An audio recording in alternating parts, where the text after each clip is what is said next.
Y cuando son las 9 de la noche con 7 minutos y 53 segundos, ya estaba yo de verdad expectante por este jueves de agenda de riesgos con el tema la reforma electoral. Rodrigo Elizarrarás, mi queridísima Cristina Rivas, también los dos de Humint.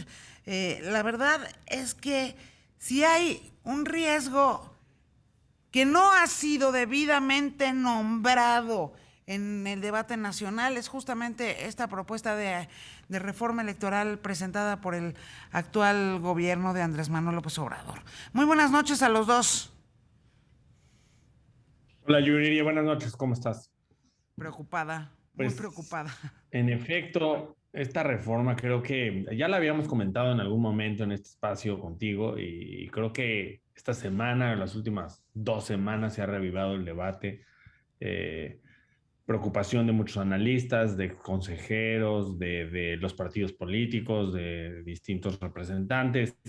Creo que la reforma es muy profunda, habría que analizarla capítulo a capítulo y yo creo que el espacio nos dará para ver un par de cosas. Sin duda el debate de la semana se reaviva porque el Instituto Nacional Electoral había hecho una encuesta para valorar la opinión de la ciudadanía sobre la reforma del presidente y pues ocultó un poco unos días, algunos un par de semanas este estudio y se dio a la luz y francamente pues el estudio daba una opinión favorable de la mayoría de la ciudadanía sobre la propuesta del presidente y eso nos eh, pues dejaba al instituto un poco vulnerable frente a esta opinión. Yo creo que esto es sin duda el debate en el cual nos encontramos, pero al final del día lo que constituye un riesgo es hacer una serie de reformas a la Constitución y a las leyes electorales que podrían ser más bien que nos llevan hacia un escenario de incertidumbre y creo que es ahí donde nos encontramos y creo que es ahí donde diversos actores se encuentran en una posición, yo creo, en contra de esta reforma. Como toda reforma profunda, hay elementos que son aceptados por una mayoría y hay elementos que pueden ser terriblemente rechazados. Una de las cosas que revela esta encuesta que realizó el INE es que sí hay una percepción ciudadana de que la democracia es muy cara, ¿no? Y eso lo venimos arrastrando desde hace mucho tiempo, cómo hacer que votar en nuestro país no sea tan oneroso. México es uno de los países a nivel del mundo donde cada uno de los votos cuesta más. En la actualidad se estima que alrededor de 291, 300 pesos aproximadamente se gasta por voto. En voto individual quizás no suena tan caro, pero cuando hablamos de 29,000 millones de pesos, pues sí pesa, sí estamos hablando de que se destina un presupuesto muy importante. ¿Y qué es lo que más le duele a la ciudadanía y que quizás ninguna analista podría decir que están equivocados? Es el tema del costo de sostener a los partidos políticos. Hay un gran consenso en el que se le destina demasiados recursos a los partidos políticos y esto tiene muchas razones de peso que vienen atrás.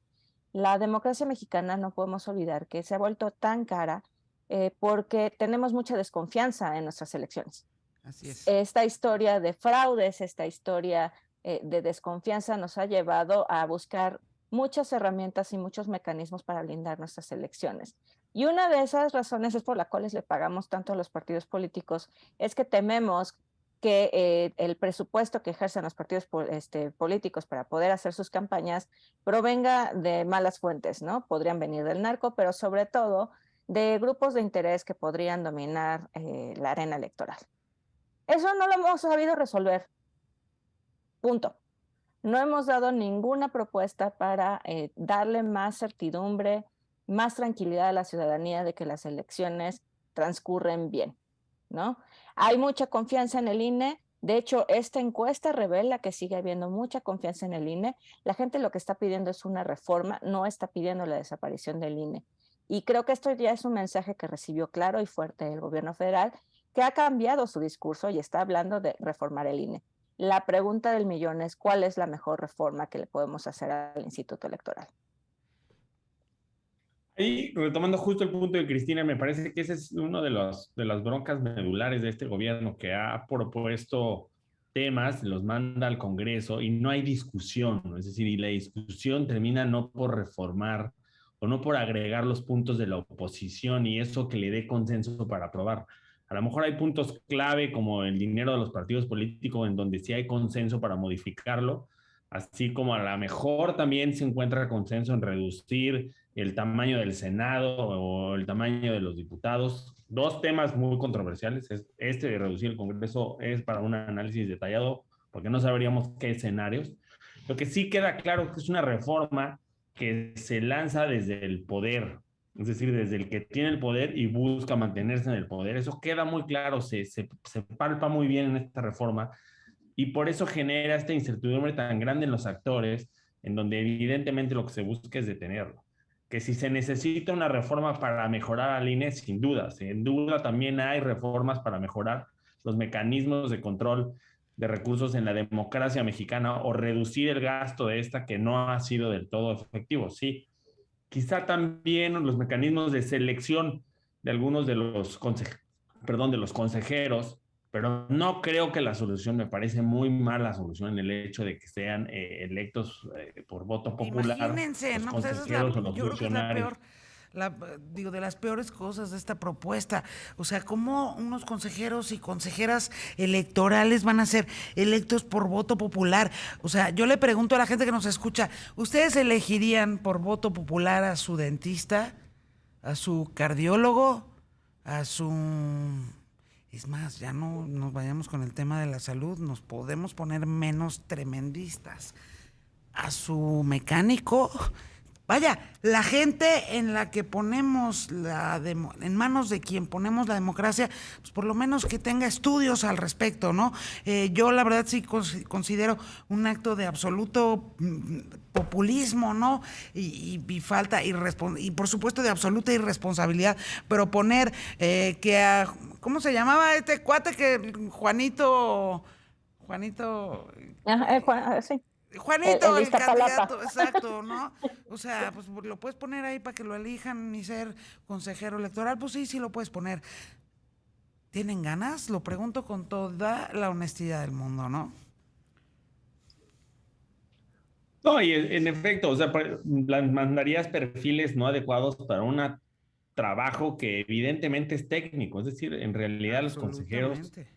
el trabajo que desempeñan, que es el conocimiento profundo del sistema electoral mexicano, que tiene muchos detalles, pues no lo puede hacer cualquiera, perdón, no lo puede hacer cualquiera. Y Así hay es. gente que además, con los años que llevamos de construcción de la democracia, ya hay un sistema importante de perfiles y de cuadros adecuados y conocedores del sistema electoral mexicano, porque se han formado desde los consejos estatales, desde consejos distritales, y han ido ascendiendo, y hoy por hoy sí tenemos ya una masa crítica importante de expertos en materia electoral que no puedes borrar porque el voto popular.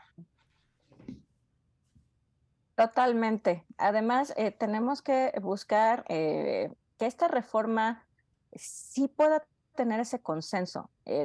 Se habla mucho de los mecanismos de participación y muchas veces en el Congreso se ha debatido sobre este tema de el Parlamento abierto, ¿no? Una forma de consulta con expertos y con la ciudadanía para enriquecer las reformas y que realmente no ha sido utilizado de buena forma y que realmente al final del día esas opiniones que se vierten no se toman ni siquiera en cuenta, ¿no? De eso estaba mencionando Rodrigo. Pero aquí tenemos muchos antecedentes de iniciativas y propuestas de reformas electorales que no se han tomado en consideración. Ahorita que acaba de pasar la elección en Brasil, está muy de moda el tema de la segunda vuelta electoral, que ha sido un debate pendiente en México desde muchísimo tiempo. No tenemos certeza de si esta segunda vuelta sería beneficiosa o no para nuestro país, porque no discutimos esos grandes temas torales. ¿Desde cuántos años tenemos atorado el tema del voto electrónico, que quizás sería muchísimo más barato que estar estableciendo urnas por todos lados? Quizás lo sería, pero no tenemos la confianza porque estamos con el fantasma de que de que un hackeo o que un algoritmo podría generar un fraude electoral. Así es. Todas estas cosas que podrían hacer unas mejoras importantes para el voto popular. Este es un cierre parcial. 9 p.m. con 21 minutos, 8 segundos, pues nos cayó la guillotina encima. Cristina Rivas, Rodrigo Elizarrarás de Human, estábamos en la agenda de riesgos. Para concluir rápidamente, tema reforma electoral. Tenemos que participar más. Como ciudadanía tenemos que buscar que nuestras voces se escuchen. Si queremos que esta reforma electoral sea por y en favor de los ciudadanos, tenemos que levantar nuestras voces y decir que queremos del INE. Y eso no necesariamente tiene que ser a través de marchas. Tenemos que exigirles a nuestros representantes populares que incluyan nuestras propuestas.